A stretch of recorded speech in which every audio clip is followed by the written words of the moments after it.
Anatomy वाले में हम लोग का प्रोग्रेस वहां तक था, रेस्टोरेटिव टिश्यू हो गया, ठीक। अब आते हैं परमानेंट टिश्यू।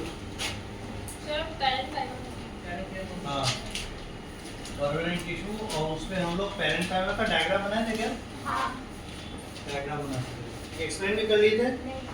बस अब एक्सप्लेन कर दिया तो फंक्शन नहीं हुआ। फंक्शन नहीं हुआ, फंक्शन देखो।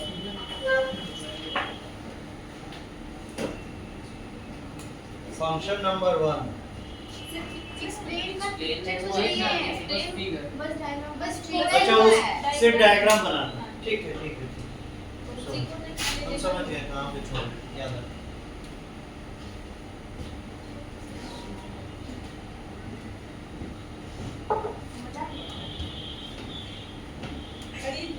डायग्राम रिपीट नहीं कर रहे हैं, पर आप लोग की कॉपी में बना हुआ है, देखिए तो सेल वॉल थिन है,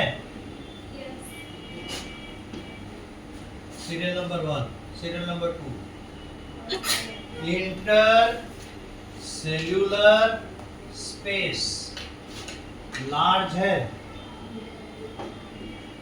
ज्यादा इंटरसेल्यूलर स्पेस है, गैप्स ज्यादा मिल रहे हैं। तीसरा, a large sized vacuole present है, बड़े साइज का वैक्यूल तो उसमें देखा जा रहा है। न्यूक्लियस appears very small, ऐसा भी है ना, और हम लोग को दिख रहा है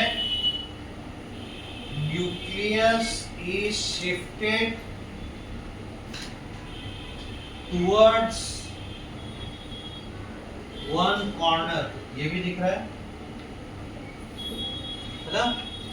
साथ ही साथ आप इसमें पाएंगे a number of chloroplasts per cell are also there। प्रत्येक पैरेन्काइमा के सेल में बहुत सारे क्लोरोप्लास्ट भी देखे जाते हैं। अदरवाइज नहीं तो otherwise plastids like the leucoplast or chromoplasts are present।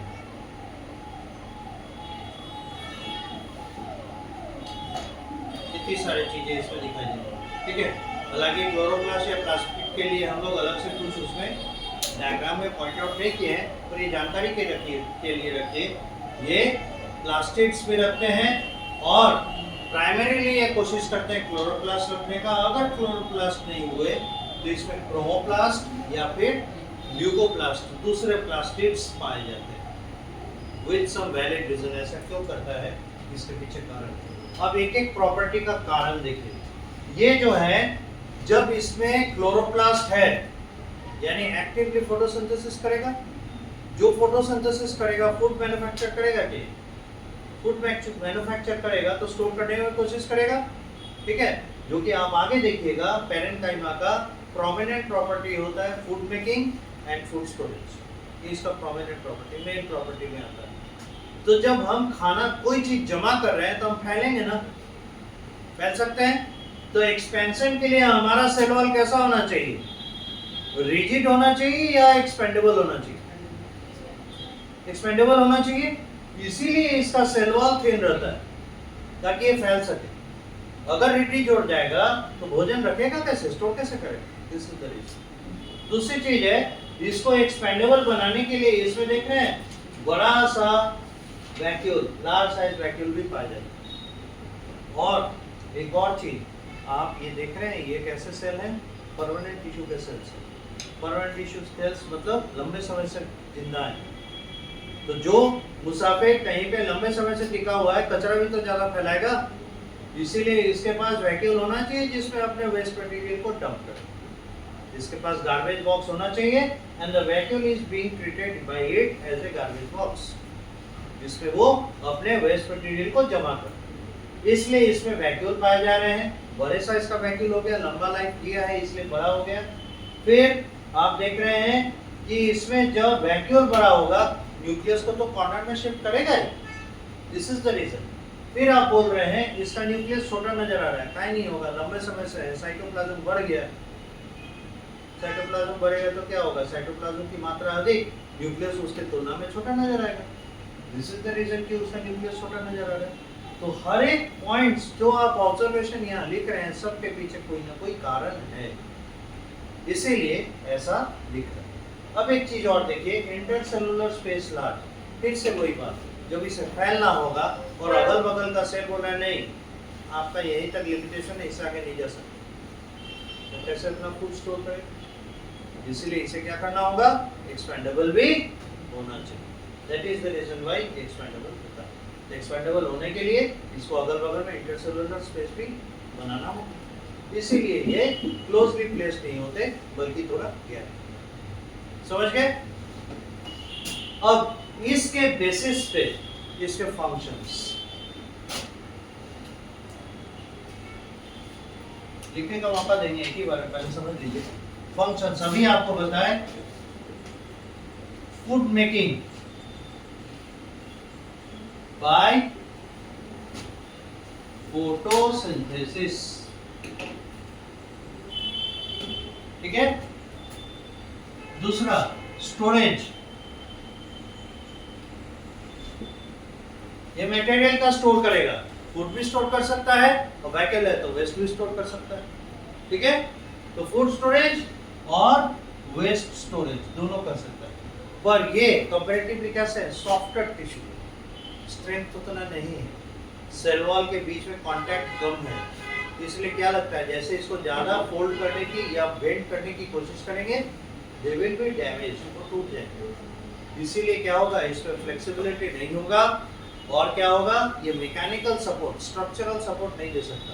बताइए तो एक कागज से हम पिलर खड़ा कर लेंगे, नहीं हो सकता है, लेकिन थोड़ी देर के लिए हम सोच सकते हैं कि लकड़ी के वजह से हम पिलर खड़ा कर सकते हैं। पहले के ज़माने में क्या होता था, बड़ा बड़ा बिल्डिंग बनता था, बहुत पहले, आज से 50 साल 100 साल पहले की बात कर रहे हैं, 100 साल तक से पहले, तो पुराने अभी भी बिल्डिंग से कुछ नज़र आते हैं, राजा महाराजा का महल, उनका जो छत होता था उसको बनाने के लिए पिलर लगाया जाता था लकड़ी का, और उसके ऊपर से फिर सुर्गी चूना का ढलाई होता था। ये आज वाला ढलैया का साधन उस समय नहीं था, तो वो पिलर कैसे ले लेता था, तो लकड़ी था वो। तो उसी तरीके से यहाँ सोचिए कि जब आप स्ट्रेंथ देंगे सेल्स में किसी टिश्यू का, तब वो पिलर की तरह मैकेनिकल सपोर्ट यानी स्ट्रक्चरल सपोर्ट दे सकता है। जिसमें खुद नहीं है स्ट्रेंथ, वो क्या स्ट्रक्चरल सपोर्ट देगा, इसीलिए ये स्ट्रक्चरल सपोर्ट नहीं है। ये स्टोरेज और फूड मेकिंग, ठीक है। और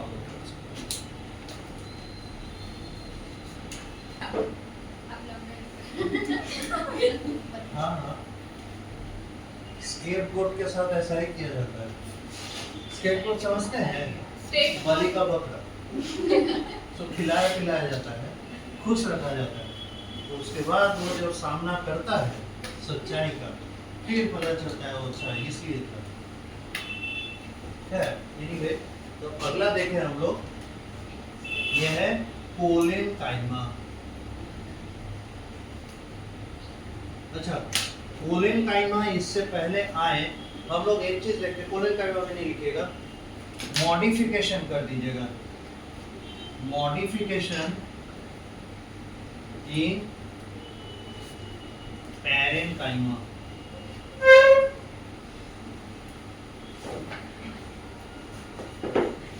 देखिए एक चीज, इसमें काफी हम देख रहे हैं हम लोग कि इसमें क्लोरोप्लास्ट पाए जाते हैं, क्लोरोप्लास्ट पाए जाते हैं, दिस इज फॉर श्योर।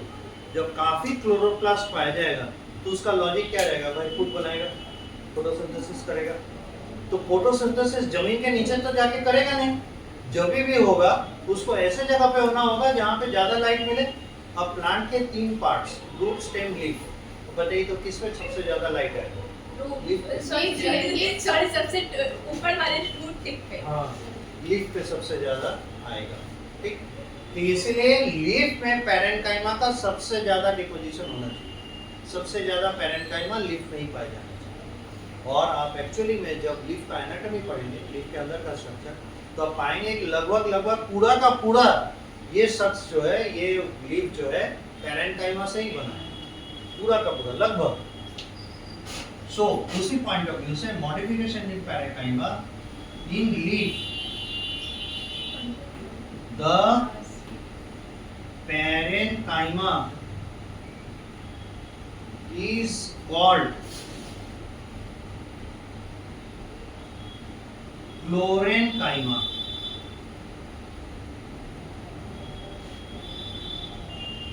और वहां क्लोरेन्काइमा क्यों कहा जा रहा है? क्लोरेन ये टर्म आया है क्लोरोप्लास्ट से। और क्लोरोप्लास्ट कैसा होता है? ग्रीन कलर का होता है। तो लीफ के एक्सेसिव ग्रीन होने का कारण क्या है? उसमें क्लोरोप्लास्ट पाया जा रहा है और उसे धारण कौन करके रखे हुए हैं? पैरेन्काइमा के सेल्स। इसीलिए इन पैरेन्काइमा के सेल्स को लीफ में हम लोग क्लोरेन्काइमा करते हैं। This are dedicated. ठीक, तो एक प्रकार का ये मॉडिफिकेशन ही तो हुआ, एक्सेसिव क्लोरोप्लास्ट लेकर आया है तो मॉडिफिकेशन हो गया। ये हो गया मॉडिफाइड पैरेन्काइमा, जब लीफ में पाया जाएगा क्लोरेन्काइमा कहलाएगा। उसके बाद देखिए और एक मजेदार बात, in the aquatic plants,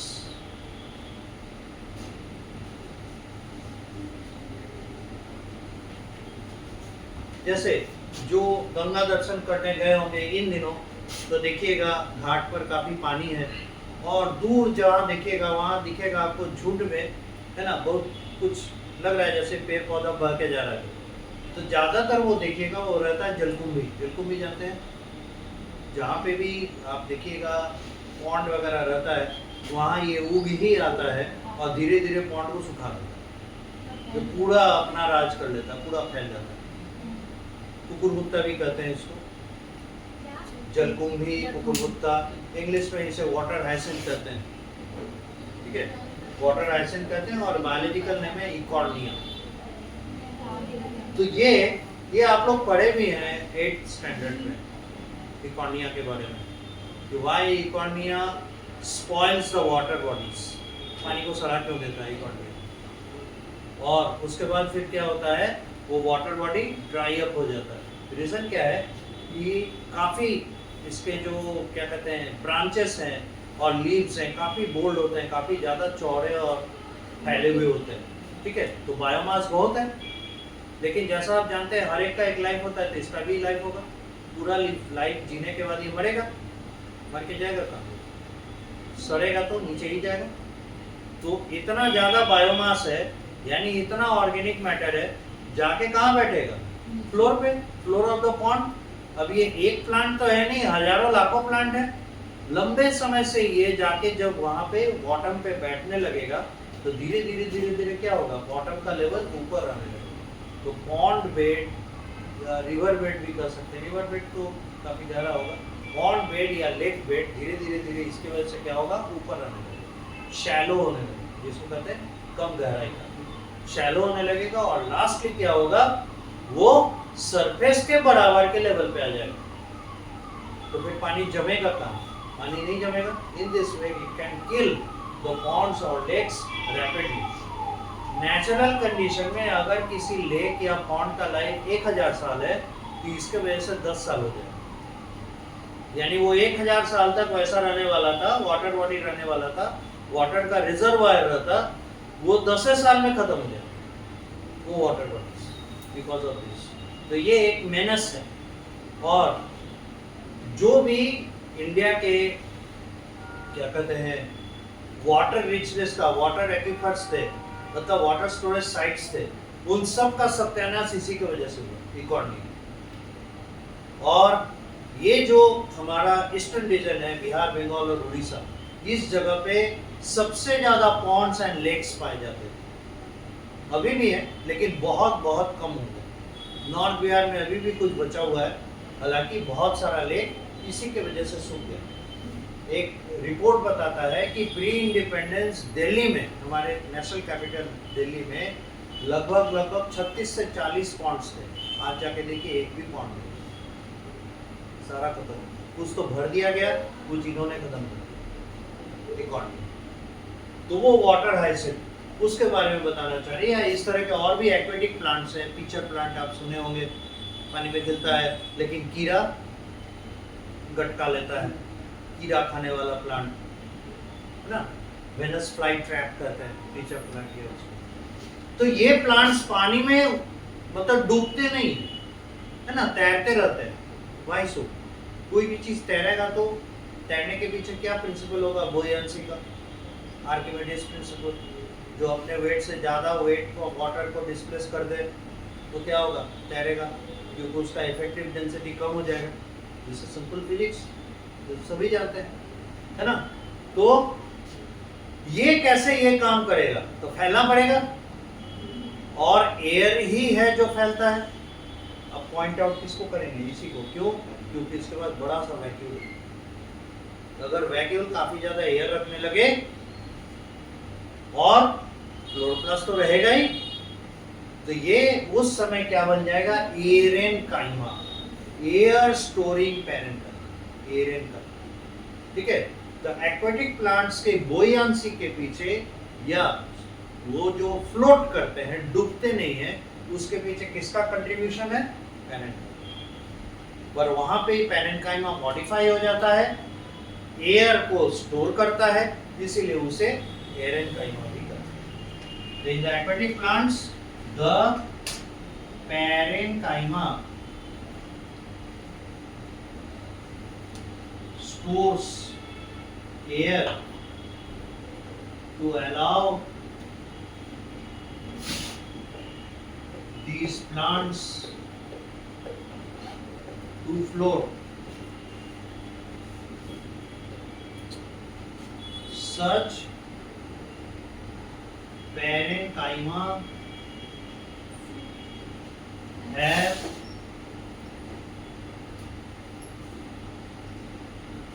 chloroplasts also for photosynthesis.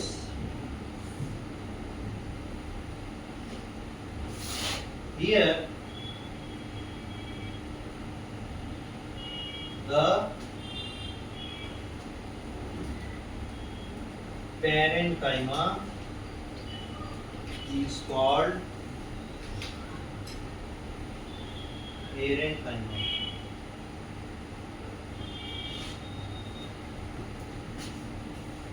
ठीक है। तो ये दो मॉडिफिकेशन है, और इस हिसाब से ये क्लोरेनकाइमा भी है और ये एरेनकाइमा भी है। अब आते हैं हम लोग कोलेनकाइमा। तो जब तक कोलेनकाइमा का डायग्राम बना रहे हैं, तब तक आप लोग क्या कीजिए, उसके बारे में लिखिए।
ये है सेल्स ऑफ कोलेनकाइमा। जहाँ तक बनाए वहाँ तक रुक गई, पहले थोड़ा समझते हैं फिर उसके बाद आगे बढ़े। देखिए तो इसके अंदरूनी स्ट्रक्चर नहीं लग रहा है पैरेंकाइमा से मिलता जुलता है, लग रहा है ना? वैक्यूल भी है बड़ा सा, न्यूक्लियस भी दिखाई दे रहा है। डिफरेंस कहाँ पे दिखाई दे रहा है? पैरेंकाइमा के सेल्स के बीच में इंटरसेलुलर स्पेस काफी था या कम हो गया, राइट? दूसरा चीज देख रहे हैं कंपैरेटिवली इसका सेल वॉल थोड़ा सा थिकर है, उसका तो थिन था, कंपैरेटिवली थोड़ा सा थिक सेल वॉल। और सबसे इंपॉर्टेंट चीज क्या देख रहे हैं, इसका कॉर्नर पे देख रहे हैं, कॉर्नर पे deposits at the corner, cell walls के कॉर्नर पे डिपोजिशन। ठीक, इसका मतलब क्या हुआ, अगल बगल का सेल किसी एक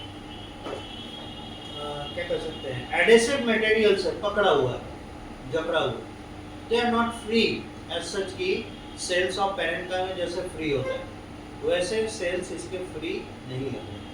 ठीक है, जानते हैं इस तरह का स्ट्रक्चर, इसके वजह से बना हुआ स्ट्रक्चर कहाँ पे मिलेगा? पत्ता तोड़िएगा, पत्ता का जो ये हिस्सा होता है ना, देखिए ये तो आप लोगों को पढ़ना भी है, ये भी बता दें, ये कहलाता है पेटियोल, ये कहलाता है लैमिना, राइट? और ये हो गया मिड रीड। आप बोलिएगा इसमें भी रीड होता है, ऐसा नहीं है, ये वेन है जहाँ वैस्कुलर बंडल पाया जाता है, और ये वो हिस्सा है जिससे आके किसी ब्रांच से जुड़ेगा। लीफ है, ब्रांच में ही खिलेगा ना। और आप पढ़ चुके हैं कि एक मेरिस्टेमेटिक टिश्यू लीफ को जन्म देता है, तो ये हो जाएगा एक्सियल बड। कल पढ़ा है ना पिछले क्लास में, इससे लीफ निकला।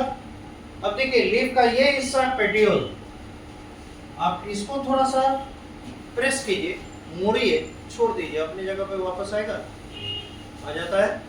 अब इसको बढ़िया से मोड़िए, छोड़ दीजिए, देखिए वैसे ही मुड़ जाएगा, तो वापस अपनी जगह पे नहीं आता है बल्कि टूट जाता है। रीजन, यहाँ आपको ज्यादा करके कौन से सेल्स मिलेंगे? Parenchyma cells. उनके बीच में बंधन कम है, इसलिए वो क्या है, फ्लेक्सिबल, मतलब इतना ना फ्री है कि ज्यादा प्रेस कर देने से वो डिस्टॉर्ट हो जाता है। इसमें क्या है, ये देख रहे हैं, एक तो सेल वॉल का सपोर्ट है और दूसरा कॉर्नर्स में एडेसिव जैसा मटेरियल है, जिस वजह से क्या होता है, सेल से दूसरे से जुड़े हुए हैं, प्लस फ्लेक्सिबिलिटी के बीच में गैप है, सारी चीजें इसको मिली हुई है, इसलिए क्या हो रहा है, ये स्प्रिंग की तरह काम करता है फॉर द टाइम, थोड़ा वो स्प्रिंग जैसा काम करता है ये ना। इसको अगर मोड़ेंगे ये अपनी जगह वापस आ सकता है, राइट? ये पेटियोल पर पाए जाते हैं। न्यू ब्रांचेस जो निकलेंगे, न्यू ब्रांचेस पे भी ये पाए जाएंगे। नया वाला ब्रांच जो निकलेगा उसको भी खींच के छोड़ दीजिएगा, तो देखिएगा अपने जगह पर वापस चला जाएगा, बिकॉज ऑफ दिस फ्लेक्सिबिलिटी, उसमें इलास्टिसिटी जो आया बिकॉज ऑफ दिस। ठीक है, तो इससे ये पता चलता है इसके कॉर्नर्स में जो डिपॉजिट है ये इसको एक स्ट्रेंथ दे रहा है, एट द सेम टाइम इसका जो अपीयरेंस है पैरेंकाइमा सेल्स जैसा, तो नेचुरली इसमें क्लोरोप्लास्ट भी होगा, तो जहां पर ये पाया जाएगा स्ट्रेंथ भी देगा और फोटोसिंथेटिक कैपेबिलिटी भी देगा, है कि नहीं? तो आप इसको बना सकते हैं, फिर इसके बारे में हम लोग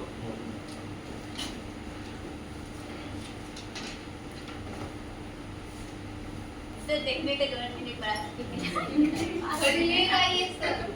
फिर भी लोग अपने आदत से मजबूर होकर पीछे देख लेते हैं, आज वो मजबूरी सामने नहीं है। चलिए इसके बारे में डिस्क्रिप्शन क्या क्या होना चाहिए। देखिए कभी भी किसी भी स्ट्रक्चर को जब हम लोग डिफाइन करते हैं ना, तो डिफाइन करने के लिए एक ऑर्डर फॉलो करते हैं, या बाहर से अंदर की तरफ जाएंगे या अंदर से बाहर की तरफ। ऐसा नहीं होगा कि कुछ अंदर से बता दी कुछ बाहर से बता दी, तो उसमें क्या होगा, छूटने का चांसेस रहता है।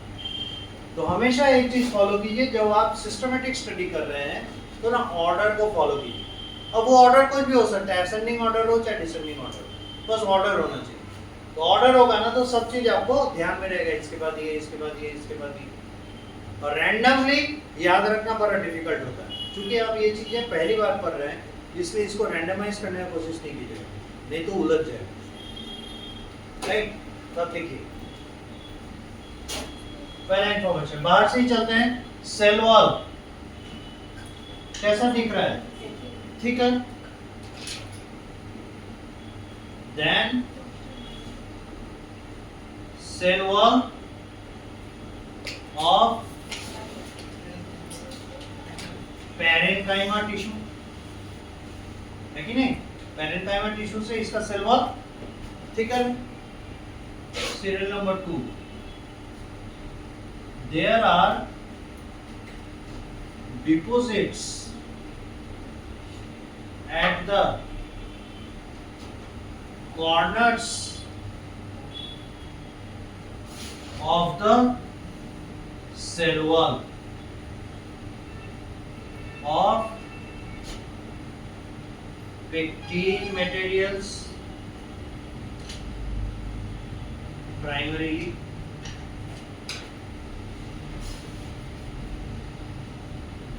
some cellulose, even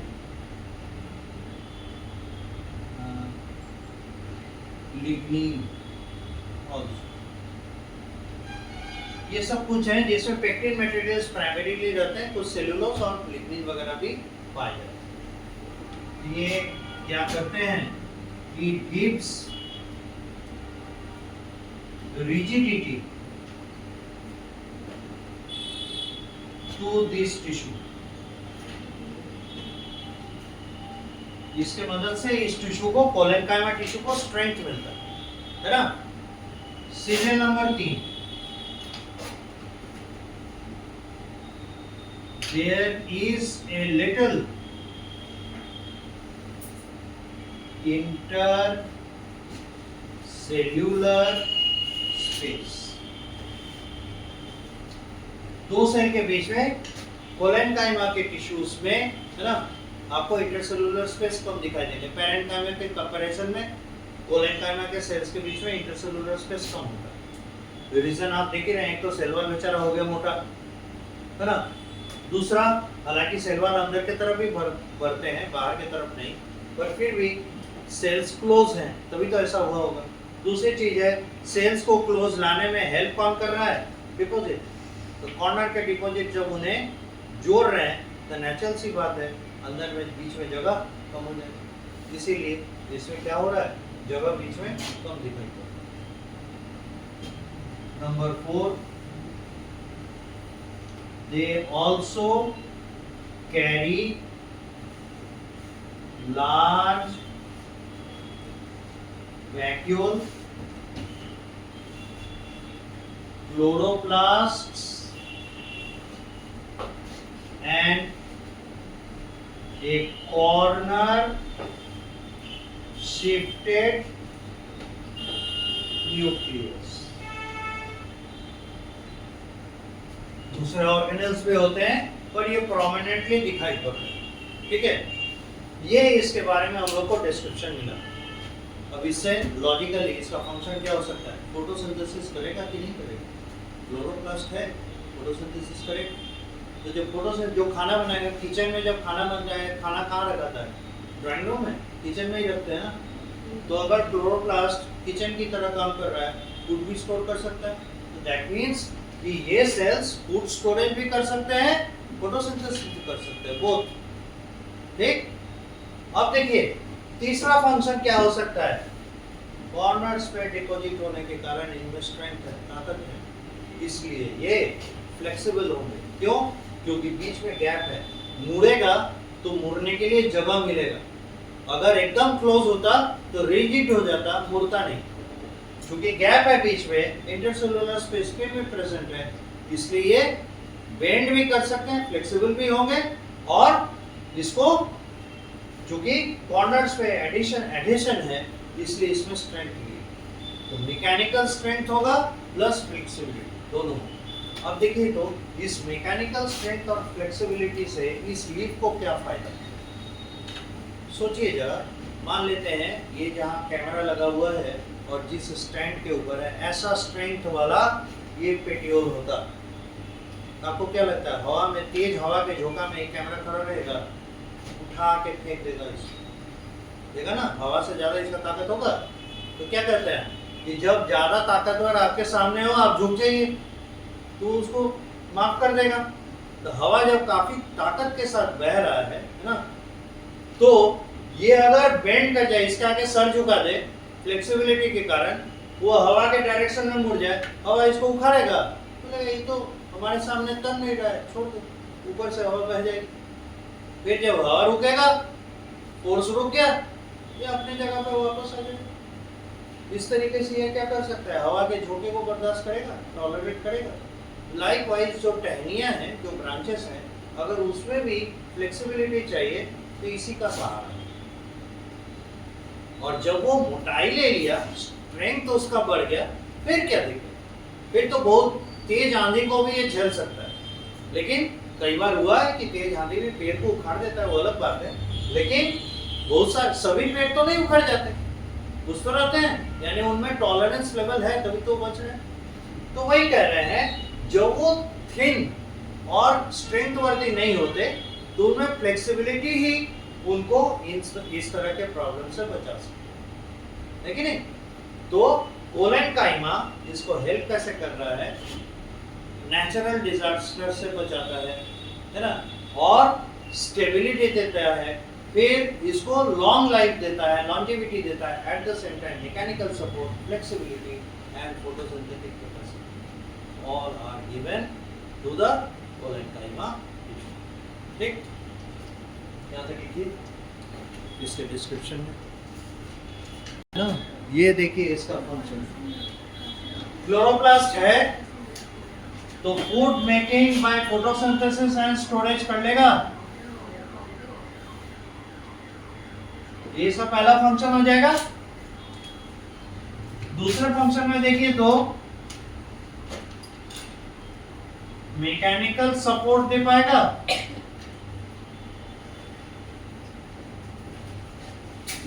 ये मैकेनिकल सपोर्ट देगा, क्यों, कॉर्नर्स पे डिपॉजिट्स हैं, इसीलिए क्या होगा, इसमें स्ट्रेंथ आ जाएगा। और तीसरा फ्लेक्सिबल होगा,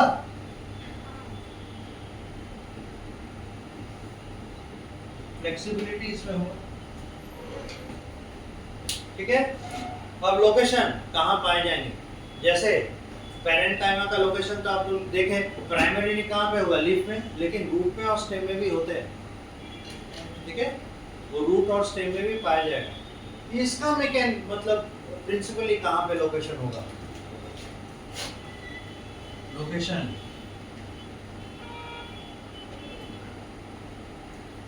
लीफ पेटियोल,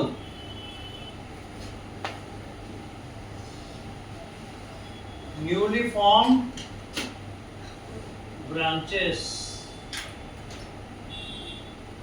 etc. इन जगहों पे पाए जाते हैं।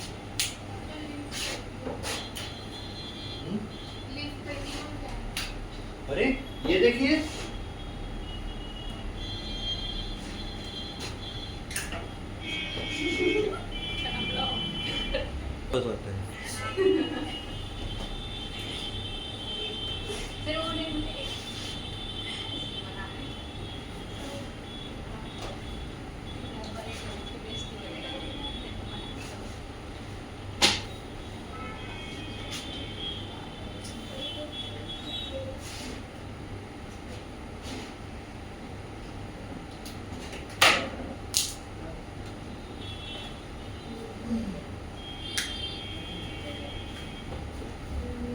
अब देखिए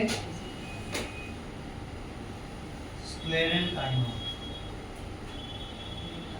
इसके बाद में पहला चीज करते हैं, this is a dead tissue, यानी इसके सेल के हिस्सों में कहीं पे भी आपको साइटोप्लाज्म तो नहीं है, तो जब साइटोप्लाज्म है नहीं सपोर्टिव, न्यूक्लियस कहाँ से है, न्यूक्लियस और साइटोप्लाज्म नहीं है, they don't have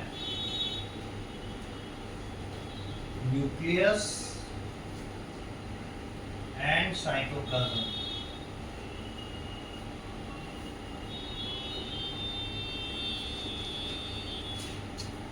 Cell wall is thick but may or may not have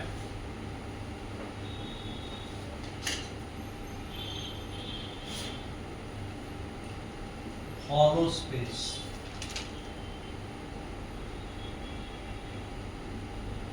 in the cells. ठीक है, क्योंकि डेड है, न्यूक्लियस साइटोप्लाज्म का सवाल नहीं, और डेड होने के लिए इसने extra deposit of cell wall किया हो, ठीक है, क्योंकि रीजन है इसे सपोर्ट देना है। फंक्शन से ही पता, मतलब इसके आकार आकृति से ही, इसकी सजावट बनावट से ही पता चलता है करने क्या वाला है, सपोर्ट देगा, वहीं पे भी रहेगा सपोर्ट देगा, ठीक है। Serial number 4, it is of 2 kinds, fibres and sclereids, और इसी को कहते हैं स्टोन सेल्स, ठीक है। Fibres found in the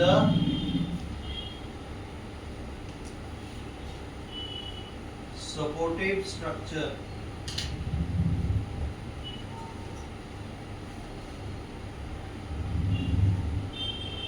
like in root, stem, etc. और ये स्क्लेरेट या स्टोन सेल ये पाए जाएंगे found in the fruits,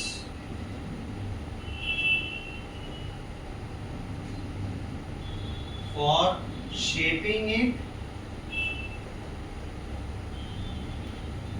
and creating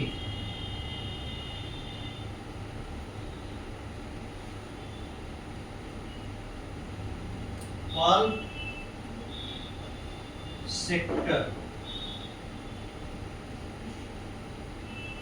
यानी पल्प को रखने का जगह फ्रूट के अंदर जो होगा वो ये बनाएगा। जैसे काफी पका हुआ अमरूद जब आप खाएगा, बरसाती अमरूद, ये इस समय का अमरूद जो मिलेगा, काफी पका हुआ अमरूद जब खाएगा एकदम येलोइश हो गया है ना, रेडिश, हाँ येलोइश या रेडिश जो हो जाएगा काफी ज्यादा, तो उसको खाइएगा तो देखिएगा दांत पे कुछ उसका फाइबर जैसा फंसेगा, फंसता है ना, this is made of this stone sales.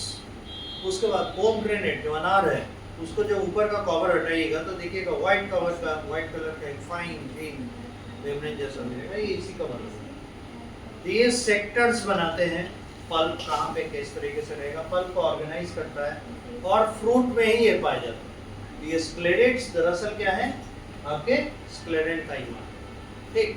तो जो फ्रूट में पाया जाएगा वो स्क्लेरेट या स्टोन सेल्स हैं, और बाकी जो हिस्सों में पाए जाएंगे जहाँ पे स्ट्रक्चरल सपोर्ट की जरूरत है वहाँ पे पाए जाएंगे आपको फाइबर्स, ठीक है। तो देखिए, चलिए ये थे स्क्लेरेंट का, हो गया ना, नहीं अच्छा, तब तक इधर का मिटा सकते हैं। अब आ जाए हम लोग थोड़ा परमानेंट टिश्यू के तरफ।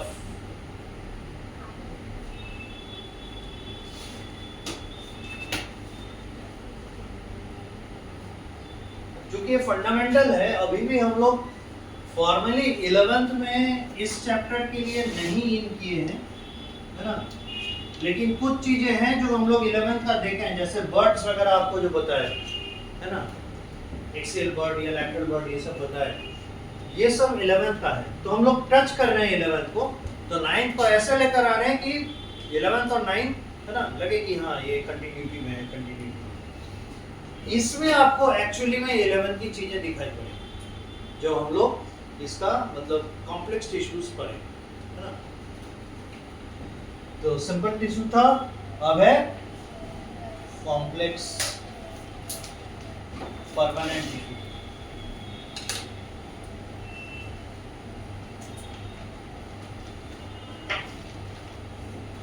कॉम्प्लेक्स परमानेंट टिश्यू में खास बात क्या होती है, the cells of these tissues are more than one types, एक से अधिक प्रकार के सेल से मिलकर ये टिश्यूज बनते हैं। और ये दो तरह के हैं, जाइलम, फ्लोएम। ठीक है, जाइलम, दूसरा है फ्लोएम। ठीक है, अब मिटा सकते हैं इधर का। हम लोग क्या करेंगे, जाइलम और फ्लोएम का जो स्टडी करेंगे, इसको कंपैरेटिव स्टडी करेंगे। इससे क्या होगा, डेफिनेशन पे डेफिनेशन भी आ जाएगा। हाँ, यहाँ पे सिमिलरिटी है वो भी देख लेंगे, डिफरेंस वो भी देख लेंगे। कंपैरेटिव स्टडी थोड़ा सा वास्ट होता है, थोड़ा सा एलाबोरेटेड होता है, फैला हुआ होता है। जैसे क्या है, जिसमें हम लोग सिमिलरिटी भी देखते हैं, डिफरेंसेस भी देखते हैं। लेकिन यही बोल दे, मतलब कंपैरेटिव स्टडी दो तरीके से हुआ, दो चीज के मिलने से। एक हुआ यूनिक सिमिलरिटी देखना, दूसरा हो गया डिफरेंस देखना। दोनों मिला देते हैं, कंपैरिजन। ठीक है, हो चुका है ये तक।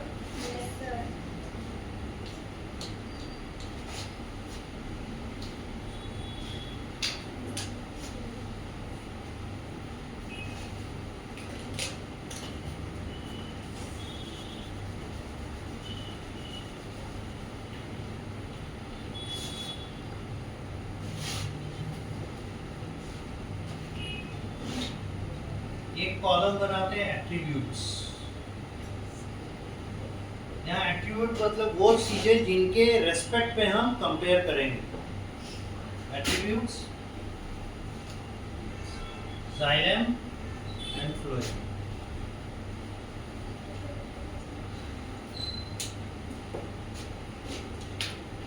पहला attribute, types of cells. L for living, D for dead। ठीक है, तो इसमें होते हैं 3 dead plus 1 living, और इसमें होता है 3 living plus 1 dead।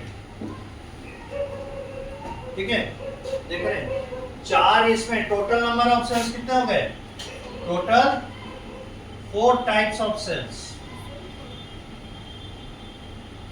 इसमें भी टोटल 4 टाइप्स ऑफ सेल्स। 4 ही सेल नहीं है, 4 सेल से मिलकर बना हुआ नहीं है, 4 प्रकार के सेल से मिलकर। ठीक है, this is the word. So types of cells ऐसे। Serial number 2, name of the cells. अब उनके नाम भी बताएं। नेम ऑफ द सेल्स, इसमें होगा जाइलम पहले है, जाइलम पैरेन्काइमा, और इधर है फ्लोएम पैरेन्काइमा। सिर्फ जाइलम और फ्लोएम लगा हुआ है, बाकी पैरेन्काइमा दोनों में। तो अभी बताए थे, देखिए पैरेन्काइमा कहाँ मिलते हैं। फिर जाइलम फाइबर, इधर होता है फ्लोएम फाइबर। देख लीजिए, फाइबर भी इधर है। ठीक है, और अभी भी पड़े हैं, डेड है, तो इससे अंदाजा लग रहा होगा। अब है ट्रैकेड एंड विसल, ये नाम है सेल्स के। और यहाँ होता है सीव ट्यूब मेंबर सेल्स, और होगा companion cells. Sieve tube member cells and companion cells. अब हम लोग को बताना होगा कौन लिविंग है कौन डेड। तो पैरेन्काइमा, ये डेड कभी होगा, कभी नहीं। Xylem fibre, this is dead. Tracheid, this is dead. Vessel, this is dead. Phloem parenchyma, this is living. Phloem fiber, this is dead. Now this is living and this is dead. ठीक, यहाँ तक note कीजिए।